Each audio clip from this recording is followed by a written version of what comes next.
we had a cancellation. Barclay Caprice could not be here, but Bill Waldrop, who could not be here in June, graciously agreed to come back today. So Bill is here to talk about the discovery and exploration of the Confederate ironclad CSS Richmond. Bill is a lifelong resident of Chesterfield County. He began diving in 1974 when he was 19 years old. Most divers were interested in chasing fish, but he was interested in history. By 1981, he had built an underwater metal detector and began diving for hire, locating anything that people had lost. In 1985, he began diving for numerous tugboat companies that routinely ply the James River. In 2010, he began his first foray in underwater archaeology in DeLonghi, Georgia, documenting a diving bell boat that was used to search for gold in the Chestatee River in the 1870s. Since then, he has been involved in numerous underwater archaeological projects, such as the CSS Richmond at Yorktown, and in 2024, he was the principal investigator for a threatened site survey of wrecks in the Pamunkey River. They found 24 shipwrecks during that survey. Now, you are in for a treat. Bill comes highly recommended, so welcome, Bill Waldrop. Thank you. Thank you all for coming. You know, I'm looking around here and all, and I'm so glad to see a young person here. I mean, you are interested in history, is that right? I love history. Well, that's good to hear, and it's rare in this day and time. I don't even know if they teach it in school anymore. They teach it. So, you know, history. I mean, y'all wouldn't be here if you weren't interested in history, and I always find it interesting as to what it was. So for me, it was my grandmother Waldrop. When we were kids, we would go and spend a week in the summer, sometimes a couple, with them out in the country on a farm, helping them out with all the things that they had to do. So in the evenings, I mean, out there in the country in the late 50s and 60s, television reception was nearly nothing. It looked like snow on the screen, am I right? Yeah. So what would we do is in the evening, after all the work is done, we sit under this 400 or 500-year-old huge oak, and my grandmother would tell stories. Her ancestors go back to the founding of the colony, so she had lots of stories that she passed on to us. And she had a unique way of telling the story. She would tell you about some incident, and then just when she got to what we would call the climax, she'd stop. Well, all of us grandchildren would be like, "Oh, Grandma, finish the story." Well, she would just laugh. She says, "I'll tell y'all what, the next time y'all come to see me, I'll tell you the rest of the story." So what did that do to me? I just grew up wanting to know the rest of the story. And when I started diving in 1974, these experienced divers are taking me out on all these places where these shipwrecks are. Well, I'd read the story. I'm looking for a full ship with the sails up or, cannons poking out. No, we just found a few boards and whatnot. So there it was, the rest of the story. I wanted to know the rest of the story. What happened to them? And that is why I got into this later on. So this is the ironclad CSS Richmond. You can see that this part up here is what we consider the casemate. That's where your cannons were located. It's about 150 foot long down here, a little bit longer on the ends because of all the armor plating. This area right here is what you call the knuckle. If you're going to punch somebody, you want to get them with your knuckle, and that's the purpose of that. More on that later. So what is an ironclad? Well, it's a wooden ship clad with iron. All the countries that had a powerful navy realized with the invention of rifle cannons that a wooden ship was a thing of the past. The French were the first ones to build an ironclad. I'm not very good at pronouncing French. It kind of sounds like Le Gleu, but it's the Glory. It was built in 1859 and 1860. Well, just like today, competition. The British are not to be outdone by the French. So when they hear about it, they start building this ship, the HMS Warrior. Now they one-upped it because this has armor, iron armor on the sides, but it also had an iron framework. Today, if you go to Portsmouth Navy Yard, that ship is there and you can go on it. So this was our first ironclad in the South. When the Yankees were chased out of, at the beginning of the Civil War, they set their ships on fire there so the Confederate government couldn't get it. The hull of this one was raised, and they got together and decided they were going to put iron cladding on top of it and build the casemate. Now, right beside it, now this was an add-on. So right beside it, they started building the CSS Richmond. So that was where it was built, in the same yard, Gosport, down there in Norfolk, in the Norfolk area. These two men were the people that were in charge of building it. John L. Porter on the left was the man that drew up the plans. He was a naval constructor, so he knew the sizes of the timber that they needed and whatnot. So wood was his thing. John M. Brooke, he invented the Brooke cannon, but he was in charge of all the iron that was on the ship. The machinery, the iron plating that went on it, they each had their own job to do. So we all know that this is the most famous battle. It's the first battle between ironclad vessels. The Monitor, we all know, have heard of the Monitor and the Merrimack. The Monitor is the closest one to you. The Merrimack is in the background. So when this hit the papers, all navies realized this is the way of the future. This is a CSS Richmond. Now, when the Confederates had to evacuate Norfolk, the Richmond wasn't finished. So they had to send it upriver to Richmond to have all the machinery put in it, the iron plating put on it, and just to finish it. That took place up in Richmond. So as built, these are Porter's drawings. Now, when you look at this, this right here, it looks like they've got 3 cannons down here. Well, that's not true. You could rotate it. This one could shoot out the back, pull in, shoot out the side, each side depending on where the enemy was. You had the same thing on the other end. Now here in the middle, you had a single cannon pointing out and another one on the opposite side. So you're going to see more of that later. So how was this thing partitioned off? On this level, which I believe is probably near the bottom of the ship, you had the magazines where the gunpowder was. You would want all that gunpowder and explosive shells probably in the bottom of the ship. If it was attacked, you didn't want all this laying around on the gun deck because it could be set on fire and blow the ship up. So this probably was in the bottom of the ship. You had a bed for the galley stove. The cooking was done here. The shell room where the artillery shells were stored, right in here. Here's the boiler. The boiler boiled the water, which drove the steam-powered machinery. So you want your coal around it. So this is a coal bunker. The coal was stored there, shoveled in the doors. And then you had officers' quarters down here. Stores in the wardroom were down here. Maybe this is a table, I'm not really sure. So that's how that level was laid out. Now, this is a side view, a cutaway of the CSS Richmond. In the bottom, you have the hold deck. Right here, you have the berth deck. This wreck today is upside down, and what you are seeing is the underside of the berth deck. It's pointed up. So here's the berth deck that's below the mud, and even further below the mud is the gun deck. Down here in the bottom, you can see the engines, the shaft with the propeller, and here are the boilers right here. And right here, you have the base of the smokestack coming down to the boiler.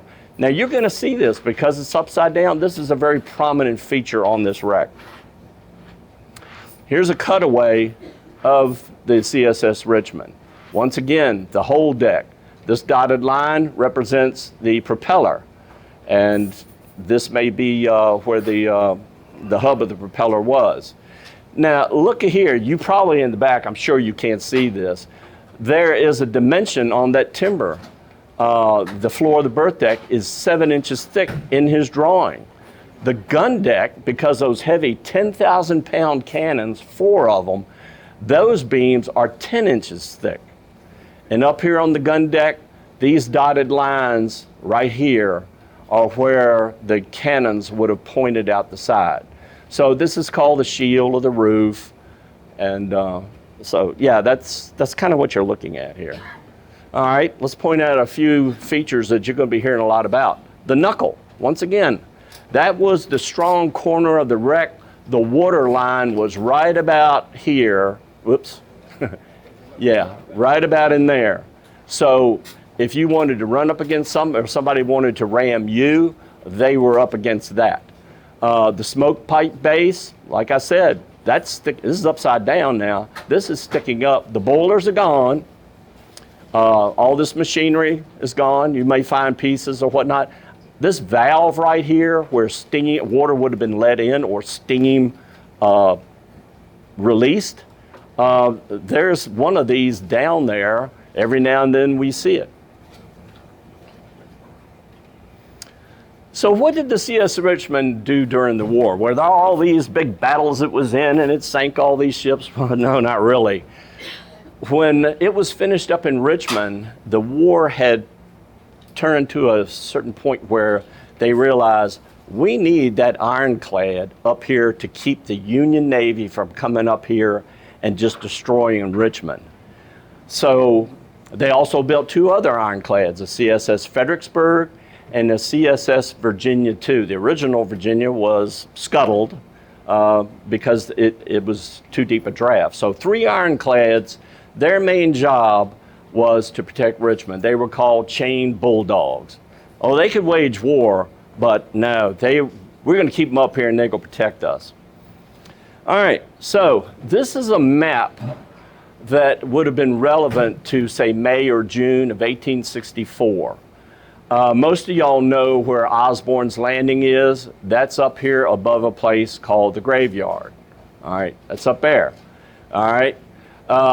You live here in Hopewell, so you know where City Point is. It is way downriver from here. That, in 1864, that was Grant's major supply depot. Right in here is Dutch Gap. And the Dutch Gap boat landing, most everybody knows where that's at. That's over here.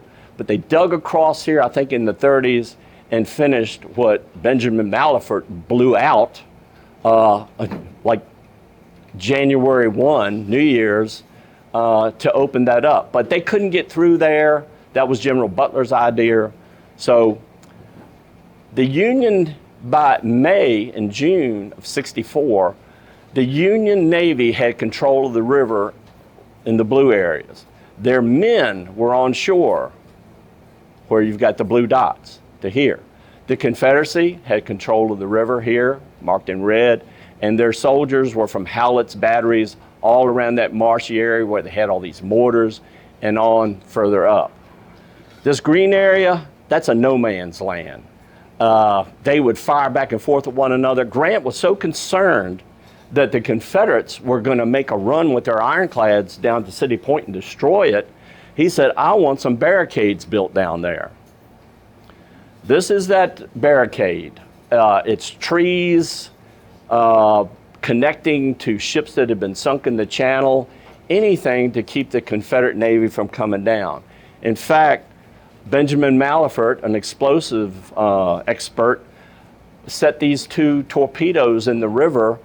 They were to be ignited by a battery that was in this was dug, a hole dug in the ground. His partner sat in that hole for months. If the Confederates made a run, they were going to set them off and hopefully sink them.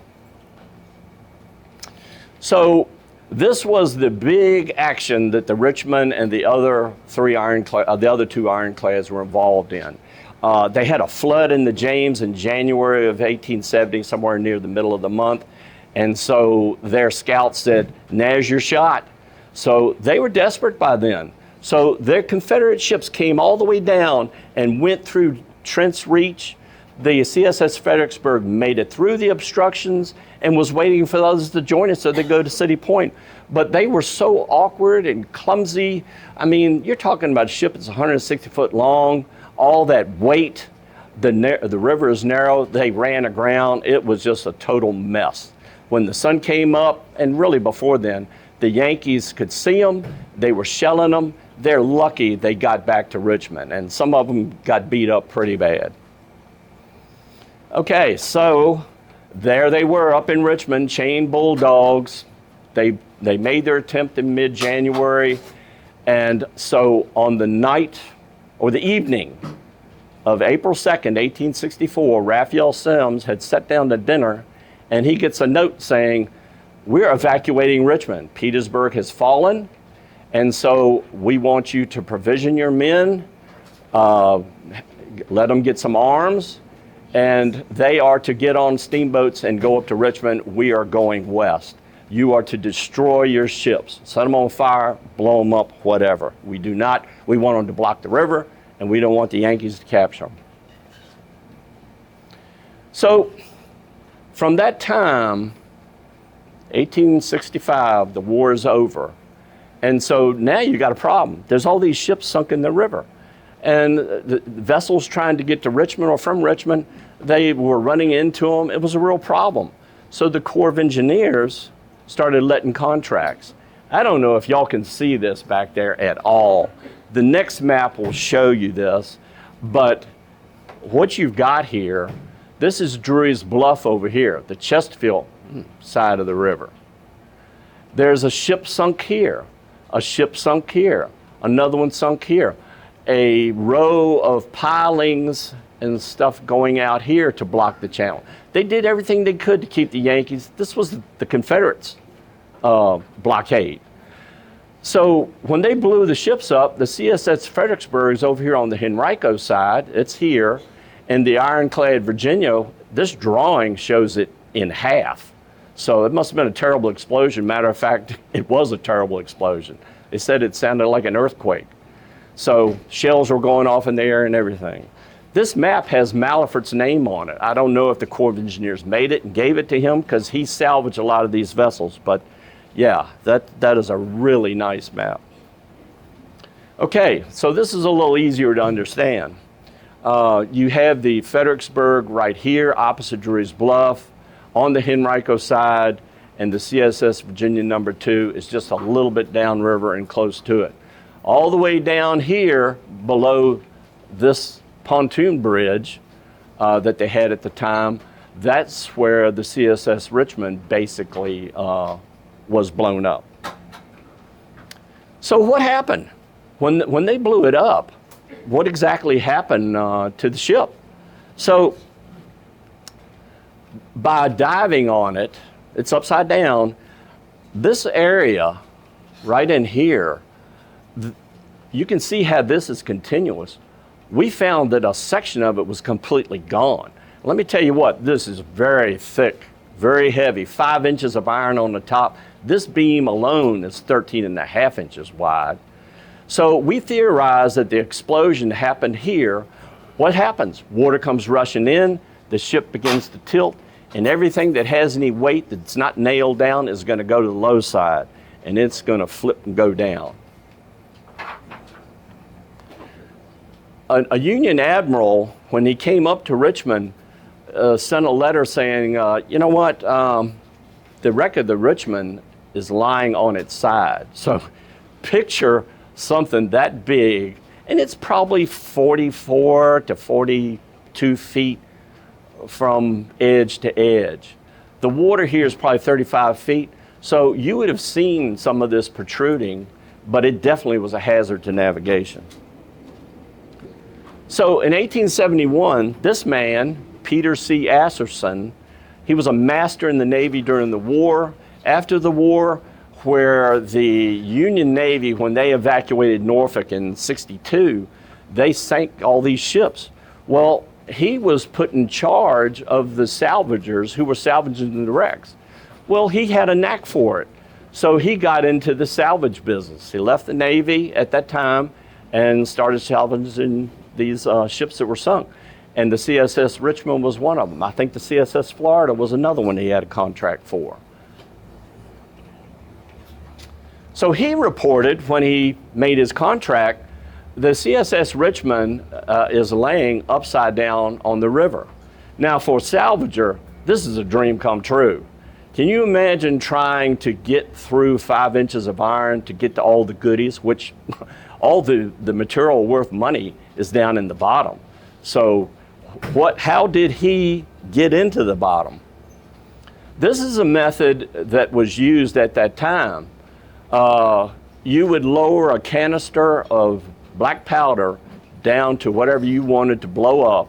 It had wires going to a galvanic battery in the back of this boat. Well, inside that canister, like a light bulb, you got 2 wires coming in there, and then you got a thin wire going between. They use platinum.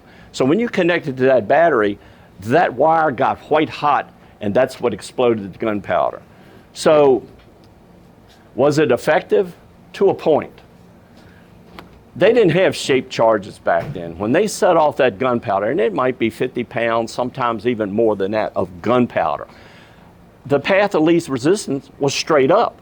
But the explosion, if it was beside it or under the object, oh, it would tear it up. And that's what they were able to do on the Richmond, to a point. But you reach a point of diminished returns. So when it comes to diminished returns, a contractor would come in there, like every contractor, he wants to make money. So what did they want? They wanted the machinery, they wanted the copper, they wanted the piping, they wanted the propeller, the shaft, the boilers, all the big stuff. Well, their contract specified you have to bring this down. This is why we're letting you do this. It has to be blasted low enough that it's not an impediment to shipping. Once they reached that point and they had made some money, that was it. So why is this stuff there on the CSS Richmond? That's probably the reason, as you will see. Okay, now there were 12 floods that occurred in the James River from 1870, which was the biggest one, up to this time. So 12 floods, can you imagine what that did? Did it cover it? Did it uncover it? All these logs, you've seen the river when it floods. There's trees, cattle, you name it, floating down river. This man, Clive Cussler, is the man that found the CSS Richmond. And this is Clive here. He's wearing his t-shirt they always wore. Clive who? So he was a famous author, but yeah. And these are some of the people he had helping him. So they weren't there very long, and they just, wanted to identify it as a Richmond. He had other wrecks he was looking for as well. So, prominent feature on the wreck, sticking up above the mud. This represents the mud, and this is the gun deck here. But what was sticking up about at that time, well, I wasn't on the wreck at that time, but when we first went out there, this is setting up about 4 feet, okay? So not a lot sticking up. Gordon Watts came along. He is an underwater archaeologist. The Corps of Engineers hired him to come in there and do a pretty thorough investigation and make a drawing of what's down there, because I think at the time they were considering dredging the channel deeper. They wanted to know how much was sticking up. So I think they found that it wasn't really a problem. So this is his drawing. He only had, maybe 8 days or something. It wasn't very long on this at either time.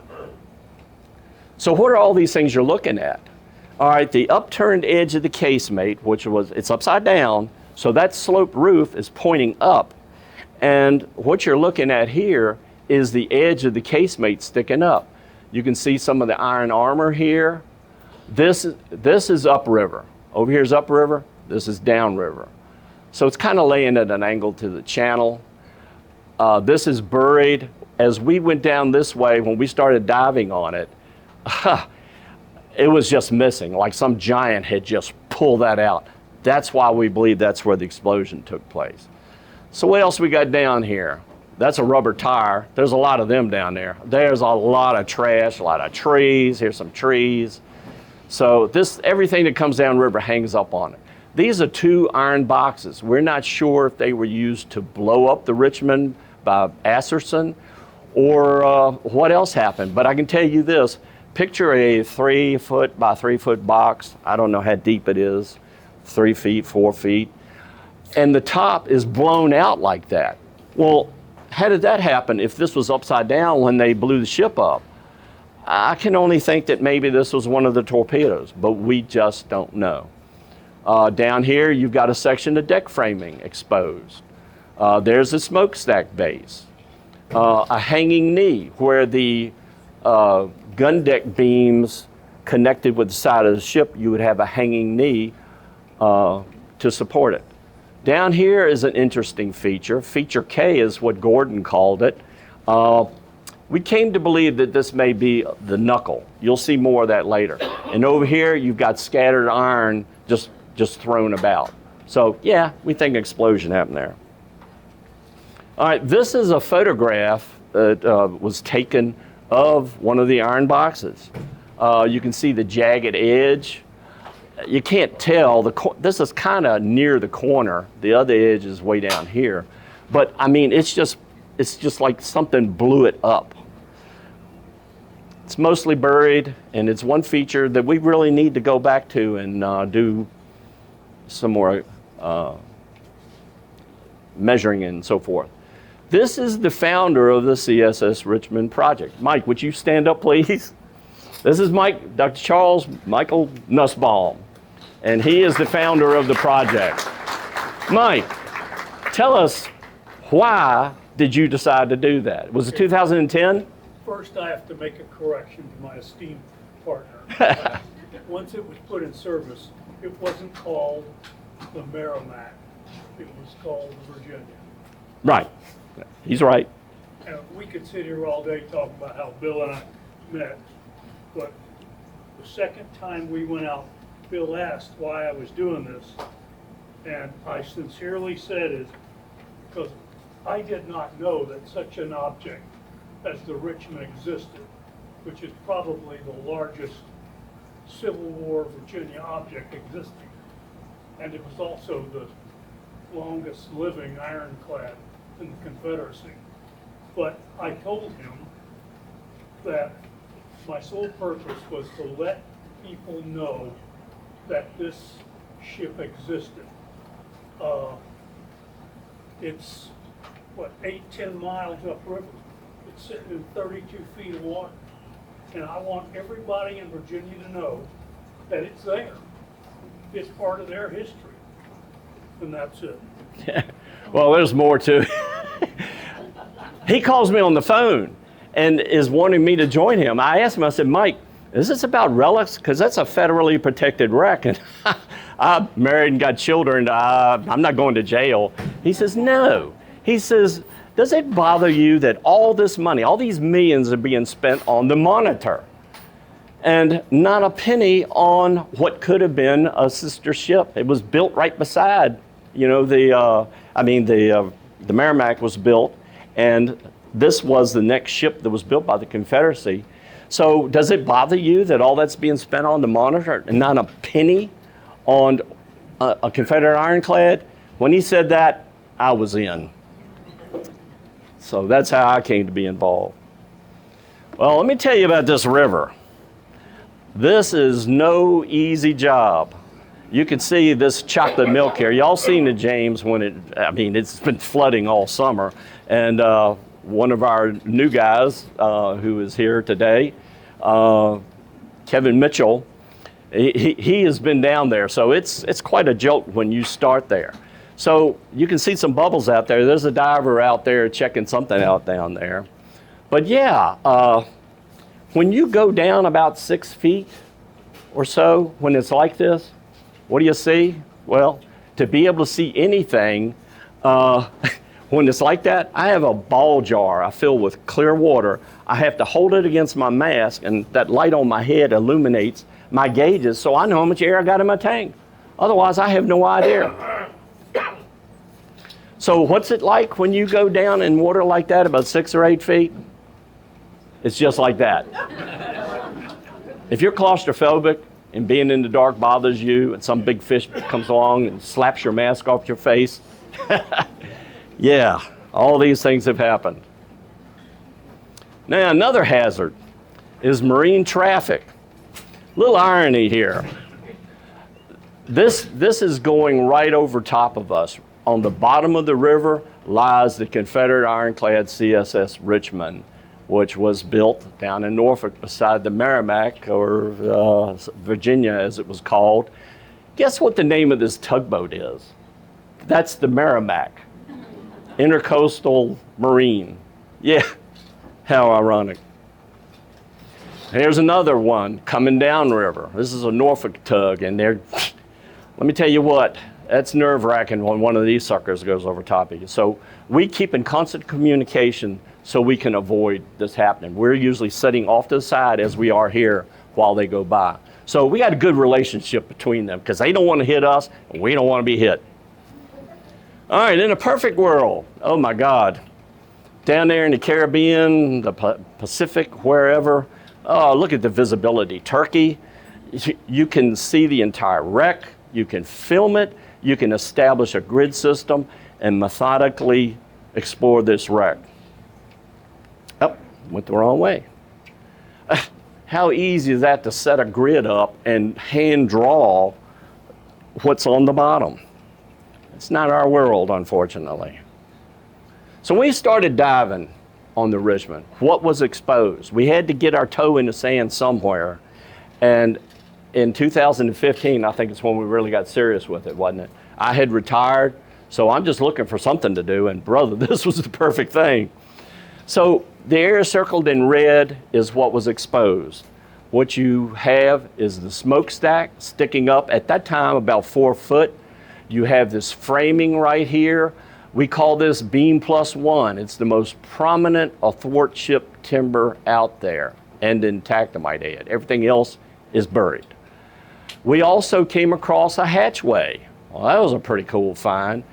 And at that particular time, the river had washed this out so that we could see this. Does it take a lot of measurements to do this? You better believe it. I mean, I had to take, or we had to take and set control points, we call them, at certain places on the wreck. Right here over this pillar plate, there's a nail here, we set one there, we put one over here. So every place you see a circle, and over here as well, it enabled me to get exact measurements to all these features so that I could draw them. So when I speak of a control point, what am I talking about? It's this right here. It's a compass with a swing arm. So we would set a plate down at these points I'm talking about, and then you would slide this down on it, and I have a knob on it where I could tighten it down, because if I wanted to go 90 degrees or 45 degrees from it, I would just set it and then tighten this knob on that pole. So when you set up 3, 4 of these, there's nothing you can't measure and measure accurately. So that's a control point. There you go, right there.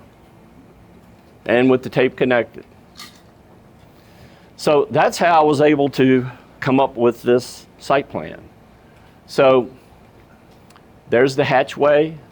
This machinery mount, because the berth deck is upside down, whatever machinery was down in the hold deck, it was bolted to this timber. There's a smokestack, a little bit off center, just to the side. And looking at the drawings, there was 2 of them, but I've not seen anything over here. I'm not really sure that there were 2, but that's the way it's drawn. Over here, the upturned edge of the casemate. This is buried. This is the upriver end, downriver, down this way. And right here is massive damage. You can reach down 4 feet or more and just barely touch what's left of it. Now I'm going to take y'all underwater and show you a few things. This is the end of beam plus one right here. So that's what you're seeing. Now, how big is that? Because the camera has to be pretty daggone close. That looks really big. That's a berth deck beam. So would that hold a 10,000 pound cannon on a gun deck? No way. So, but it was okay for the men walking across. They're 6 feet apart. And then you got framing in between, as you saw in that drawing, for further support. So that's a berth deck beam.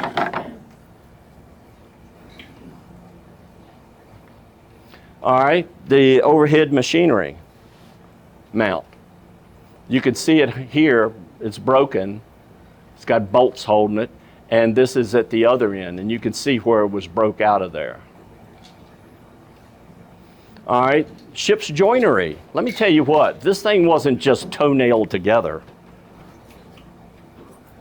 You have a mortise and tenon, you got a cutout on this beam, and the tenon goes up in here, and that wood, you can tell it's been covered and uncovered because that wood is just as hard and the corner's just as sharp as though it was just made. It's in incredible condition. That's that fresh water and that good old Virginia preservative mud. Now, when you had the center of a ship, you got that long beam, 30-some feet long, you got to have a support in the middle. So this right here is the pillar that supported that deck. It's just thrown off to the side, sitting up at an angle. But the base that it fit in is circled in red, and that's called a pillar plate. It's a different colored wood, probably oak. You can see the nails in the corners in different places, and there's the cutout for that tenon to fit into. So it was one above and one below, and so that pillar would stay right where it was. All right, now you can't really see what that is. Y'all can probably just barely see the red circle, but there's something sticking out the side of that beam, that upside down beam, that every sailor would be familiar with. That's a hammock hook. This is where they would hang a bag, a sea bag, or hang their hammock. And one thing you can notice about this, you notice how this is darker, blackish. Well, there's evidence of where it was set on fire, and this is just one area. And there you have it. Now you can see where the hammock hooks were. They're in the overhead. What is going on with this thing? Yeah, they were just driven in there, and their hammocks hung from it. The hatchway, that's, you can see that identified beam +1 right there. We just came up with a numbering system. Next one up is beam 0. Then the one above that, beam -1. So that was our own way of identifying features down there. Okay, so now the hatchway. Well, that was very intriguing to find that hatchway because it's essentially the opening to what would have been the berth deck itself, full of mud all the way up and beyond all the way up. So you've got 6'5" in this direction and 6'2" in this direction. This is upriver, this is downriver, okay? So let's take this thing and flip it right side up so that you can feel what we had to reach under to feel. When you have an open hole in the deck, you're going to want a curbing around it because one thing you don't have on a ship is an open hole without something around it. You back up, you're going down that hole. So also a cover. So what we found was here is that combing or curbing and head angle iron. I know y'all in the back can't see this, but it's 2 pieces of angle iron back to back with a groove so that some sort of cover could be slid in there. So here we are looking down that hole, so naturally we're like, what's down there? So we started probing through the hatchway to the upside down gun deck. We wanted to know how far away it was. Did we feel anything down there? You sure as heck weren't going to dig through 5 feet of mud. Funny thing about that, but nobody's laughing. The corner down here is exposed, right here. You can see that the sand and the mud and the overburden begins here. Right in this corner here, it's under about 3 foot of sand, mud, sticks, you name it. We couldn't even probe there. So I set up something to probe where those red dots are. So now you're looking at it from the side. Isn't this interesting? As we probe from a level reference point down, I hit something. I move forward, I hit it again. Well, I moved it a little bit further, and look at that. It stepped down. Step down. Another further away, step down. All right, we're looking at what I believe is a stairway. So now let's move around to the back where the stairway is going up and see what that looks like. So now the stairs are in front of us. So here again, what do you have? You're hitting it here, you're hitting it here, and you're hitting it here. Not just in one little area. You're going as far as you could probe. So we have reason to believe there's a stairway in that hatchway. Now we've done enough that we've got an idea of the position of these timbers in relation to one another. Up here, you have beam plus one. We couldn't see this at that time. The mud line was here, but this was more exposed than we had seen it before. So we're seeing all these spikes and whatnot. We were really curious as to that gun deck must be down here somewhere. This is the dimensions that it took for me to determine those positions and whatnot. Notice that this casemate edge, or the roof, or whatever you want to call it, is at a 25-degree angle. As built, it was 35. Now I'm going to show you a little something here. This is a full-size drawing, this shows you how that is sitting. So right here, this timber is 13.5 inches thick. It's running this way. These right here are 4.5 inches by, we're not really sure how wide, they're probably 10 to 12 inches wide. And they're traveling this way. This big beam is going that way. These are going that way. This is red oak. We think, well, it's oak. We know that it's oak. It's a different color and it's harder. That is going this way. Now you've got 2-inch armor plating going this way. Under that you've got 1 inch. That's kind of hard to see. 1 inch on that, and then 2 inches below it. So you got 5 inches of iron. You don't want to know how heavy. Let's say these bars are 8 inches wide. So let's say, all right, we're going to cut this off. 5 inches thick, 8 inches by 8 inches. You want to know how much that weighs? Picture it, 5 by 5 by 5 inches. That weighs 92 pounds. And with that armor plating going for near 100 feet, isn't it? 90 to 100 feet. We're talking about enormous weight here. So, Kevin, when we are out there on that wreck, and I tell you, this is the casemate edge coming up. We call this the break of the casemate because the knuckle would have been here, the rest of the knuckle, but it's gone. So this is how far you have to go down to reach that armor plating. Now the mud level here, when we went out there several weeks ago, is up here. That's how much you'd have to go down to get to this now. Some years it's uncovered, some years it's like really buried. So yeah, that's a lot of weight.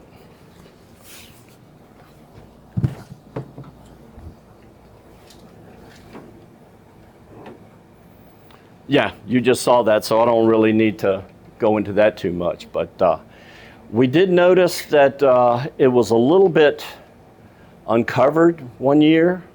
This was the current changes this from year to year. It had dug it out here, and it had dug out under there.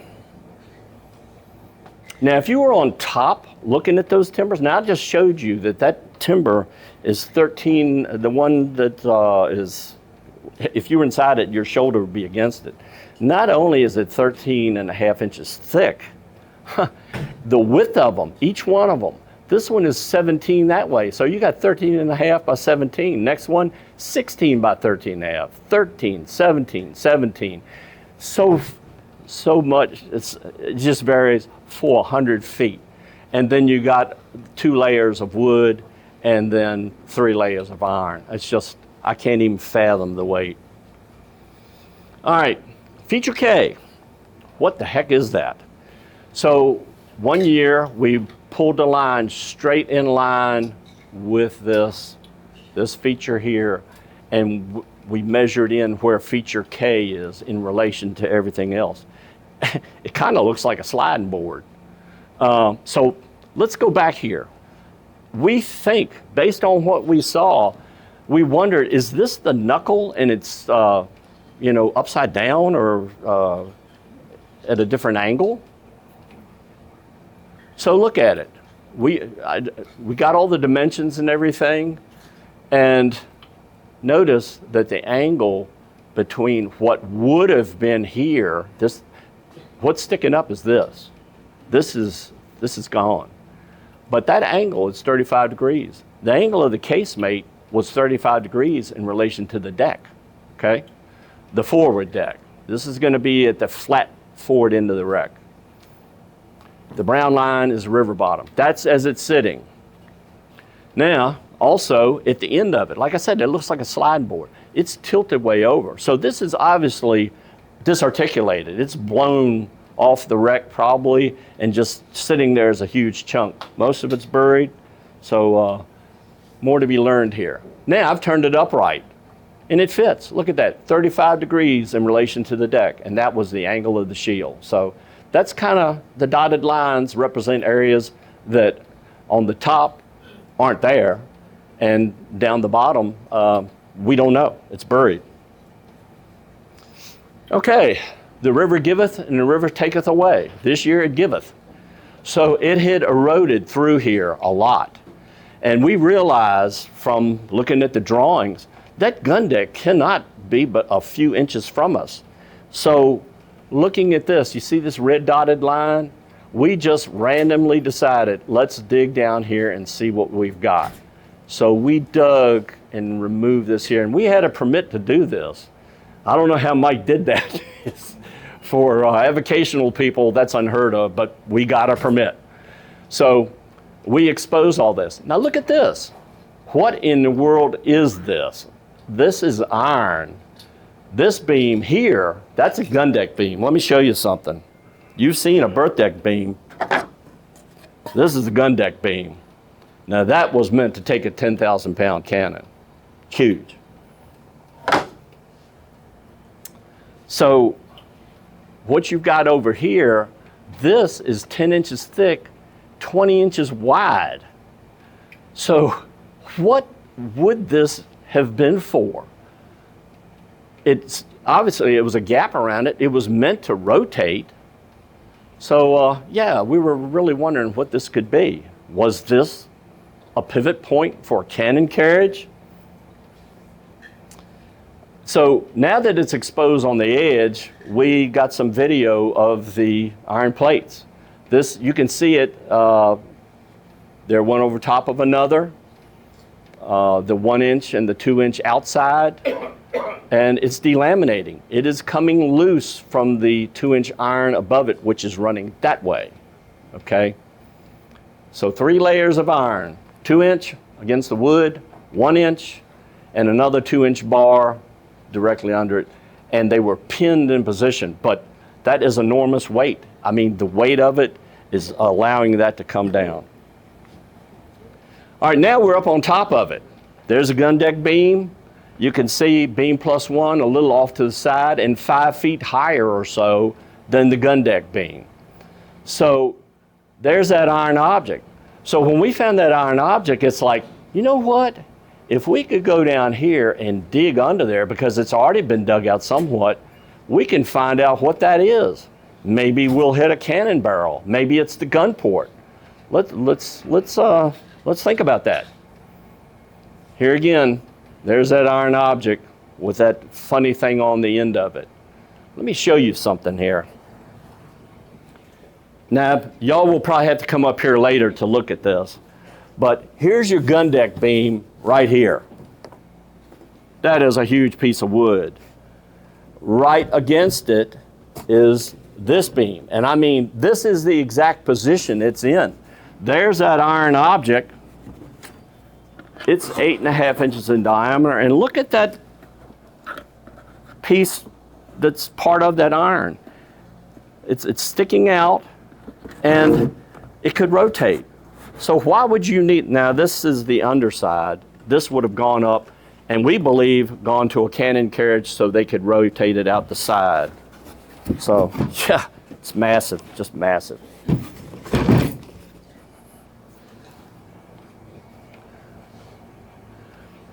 This is a drawing of a Brooke cannon on the CSS Texas. It was being built at Richmond when the war ended, but this drawing shows you something very interesting. Look at this down here. I don't know, y'all in the back can't see it, but it looks like that iron object that's protruding from that beam. Here's a close-up of it. So is that just a coincidence, or is there a cannon on the down in the gun deck right here? So we decided that we were going to dig up under there. Here again, we had a permit. And as we were digging, we were hitting something. So we're like, could this be the cannon barrel? What are we hitting? So as we dug down, not very far from the surface layer, this is what we were finding. What does that tell you? It tells me that this area has been uncovered, buried, uncovered, and buried. Sorry. So, yeah, we encountered this as we began going down.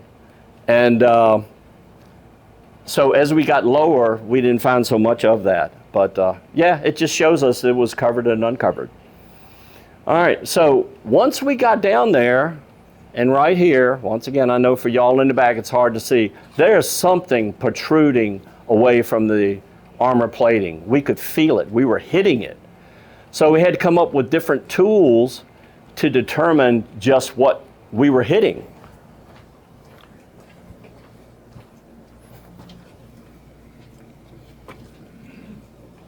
This is one of them. Some of y'all may know, especially if you do carpentry, what a contour gauge is. Turn this way and push it down there till we hit it, and it drove those pins back.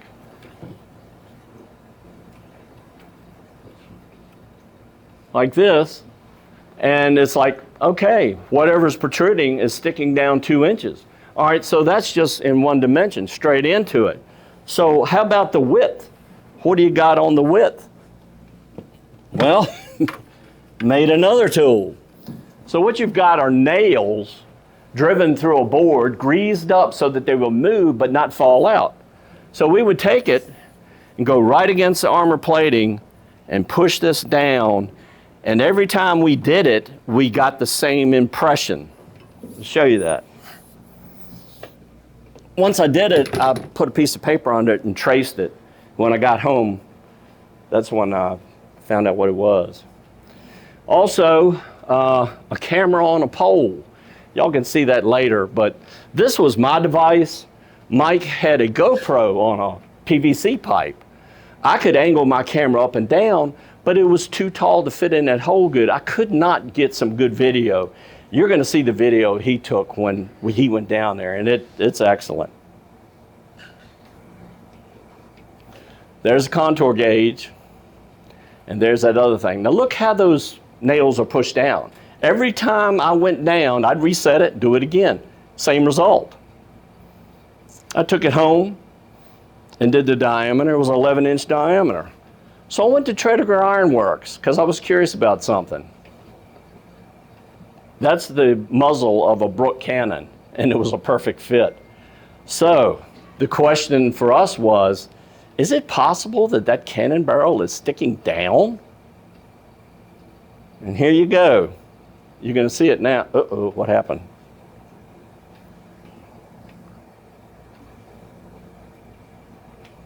It's supposed to play. Try something else here.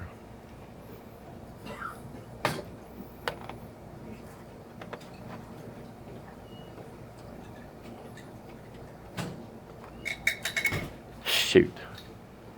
Well, I don't know how to make that play.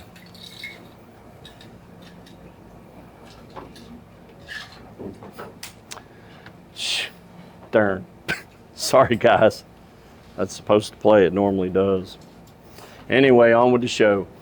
Could that possibly be the muzzle of a cannon? No way.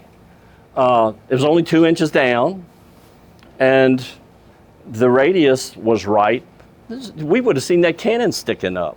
And then you have the dotted lines here where the cannon, that's the only place it could get through that wall. You can't break it out of there. So could it be this? Well, with that contour, that gauge that I slid down there, it would have shown up entirely different. So I don't know that that's the cannon barrel. It could be this. That gun port door could be 2 inches thick, which would explain when I went down the casemate that that's what I was hitting. Were we, because the camera was so close to it, were we in fact seeing this? Because we were very close to it. We really don't know.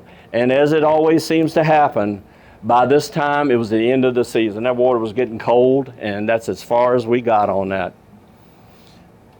This probably ain't gonna play either.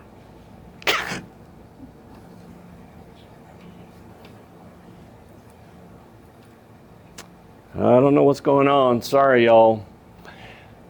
This was an iron plate that had a curvature. If you've seen the stock of a rifle, it's curved.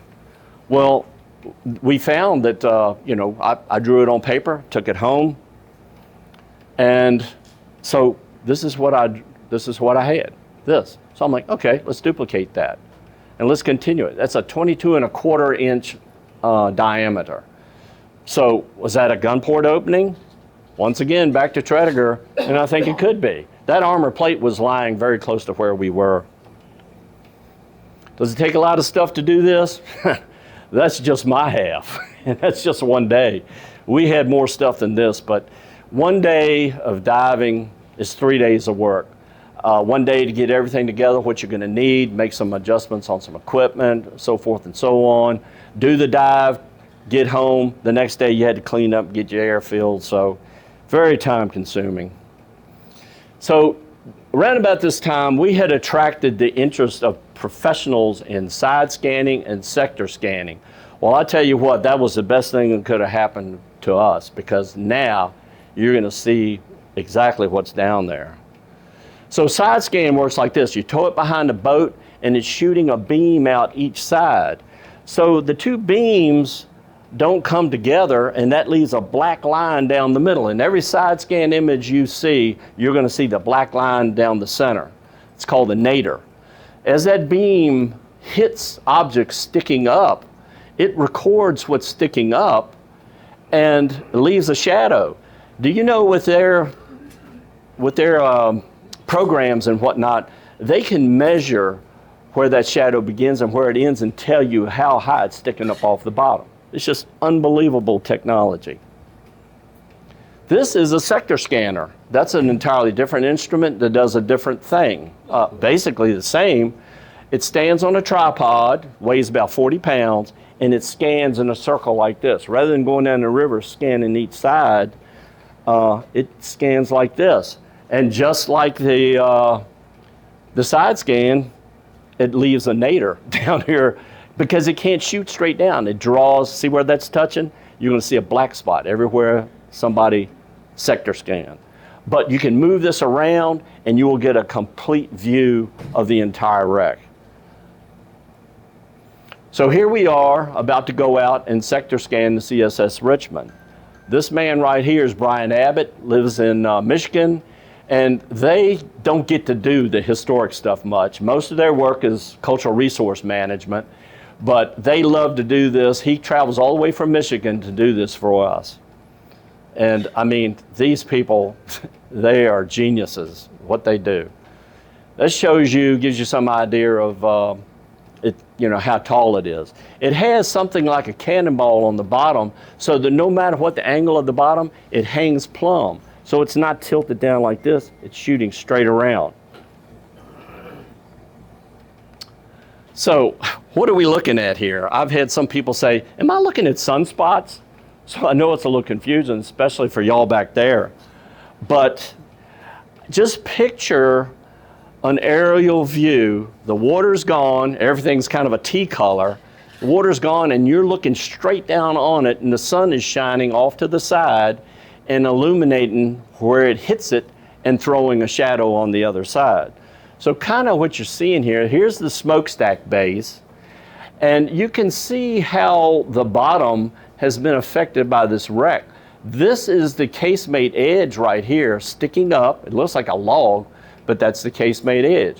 Over here where it's a different texture, that's the channel.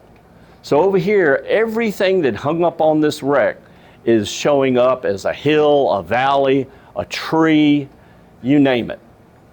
Now right here you see this black area with looks like little orange legs coming out from it. That's the nadir from the tripod. And you can tell by this, oh, that's one scan. Over here's another scan. Over here's another scan. He's moving this thing around. Here's one. When he's all done with the software, he can do a photo mosaic of the entire wreck. And I mean to tell you, they can, you think you're looking at it in clear water. Here's a better scan. This is a smaller scan, and right here is the side of the ironclad. That is the upturned edge. There's the smokestack, and there's the scanner. We landed it right beside it. So we did a pretty good job of landing. But look at the bottom here. It's like sand dunes. And logs, sticks, you name it. It's a mess. So right about this time, I've got a pretty good idea, you know, what, you know, how that scanner works and what you can do. I said, we're having a problem seeing the perimeter of the wreck. I said, how about if we put poles down? And they were like, yeah, it would show. You got to use hard pipe. So over the winter, that's what we did. So took PVC, measured them 10 foot apart, and went around the perimeter of the wreck. We drove the PVC pipes in with that iron object down at the bottom. We used chain. Initially, we were going to go every 10 feet.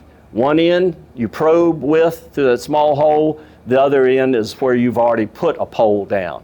We're going to go 10 feet. Didn't work out because that is irregular. There might be a tree in the way. You're hitting the wrong thing. So we had to change our method. On that PVC pipe, you have to slide those objects right there. So it's basically a sonar reflector. When that beam hits this, it lights it up like a yellow light.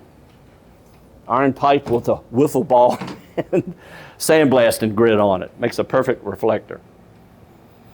All right, here they are. This is what we were trying to do. Put them around the perimeter of the wreck and then side or sector scanner and see if we can see the outline. This guy right here is Josh Daniel. He is the side scan professional. There's Mike, myself, and Taft Kaiser, our archaeologist of record. He keeps us straight, tells us what we can do, what we can't do, what we should do, and what we shouldn't do. So how did it work out doing it with 10-foot spacing? Not very well. This should be an elliptical shape all the way down on both sides, but you can see it turning in. You can see it turning out. That's because we were being fooled by other things that are down there. So we changed from 10-foot centers to whatever it took to make the lines match and know we could feel the edge. So we did a little better. You can see that the lines here are a little more of an arc. These aren't colored. And this is when we started. There's the nadir from the side scan. So over the winter, we did a little something different. Iron rotors. On the bottom would be the barb pipe. On the top, that would slide into that socket on that PVC pipe fitting. There were ears on there so we could run a line from rotor to rotor and navigate around the wreck. Here's one of them put together, and we're ready to start putting them down. Here's a garage full of them. Got the idea. Let's lay this out in a football field and see if we can't show just how big this ship is.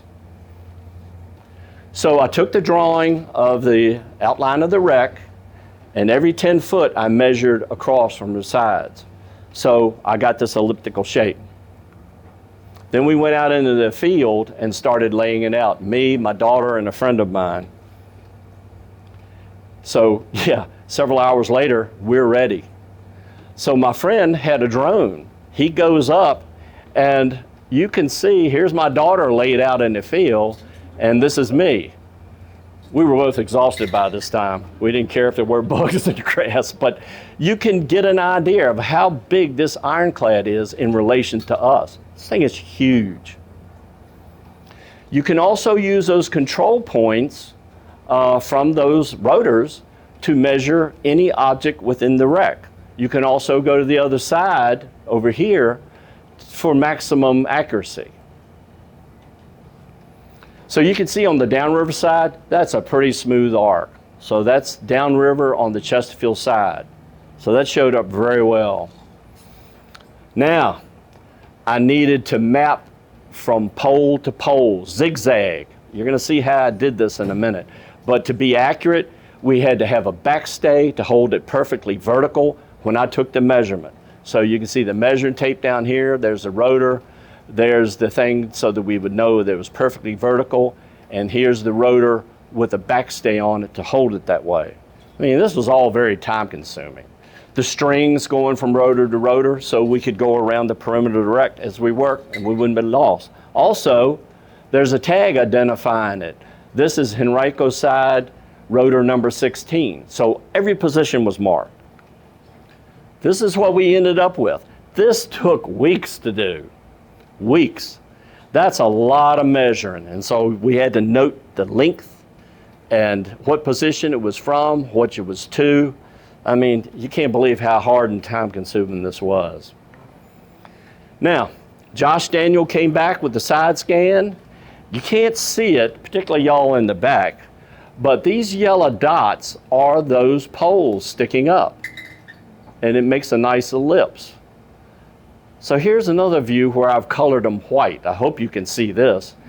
It's the ellipse of the wreck. And we're pretty confident in that. Here's the iron boxes. You can see them. There's a smokestack. Right here is beam plus one going across the ship. And right here, we believe this is probably feature K down here. Okay?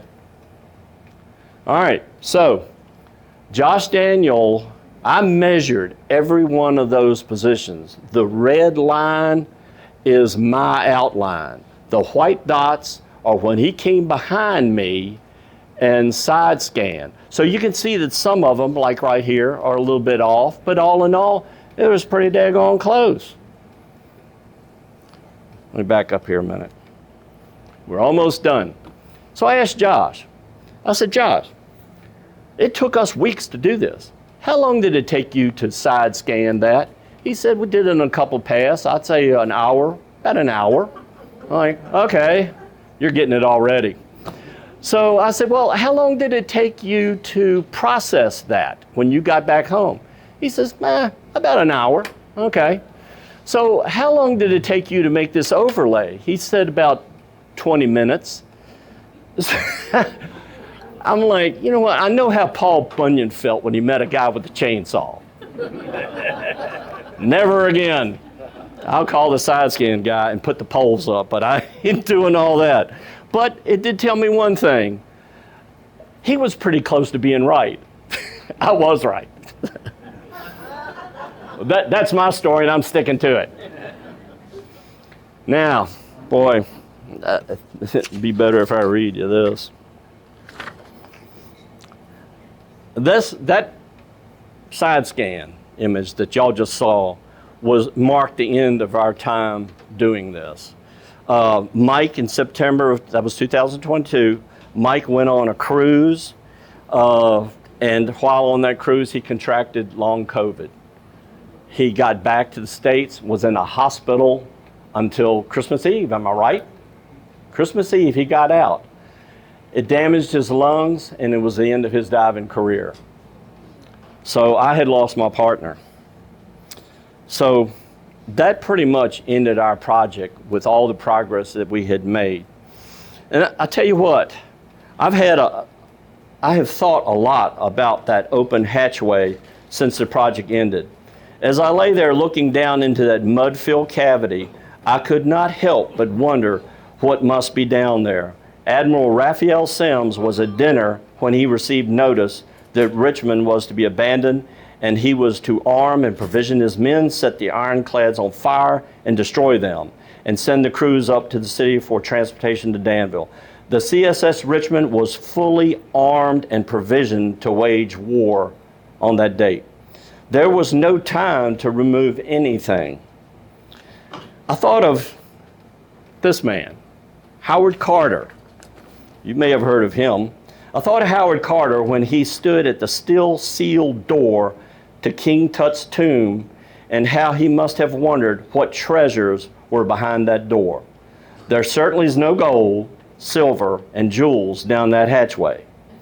On the river bottom above that hatchway, it is 2025. But within that buried birth deck and casemate, it is still April 2nd, 1865.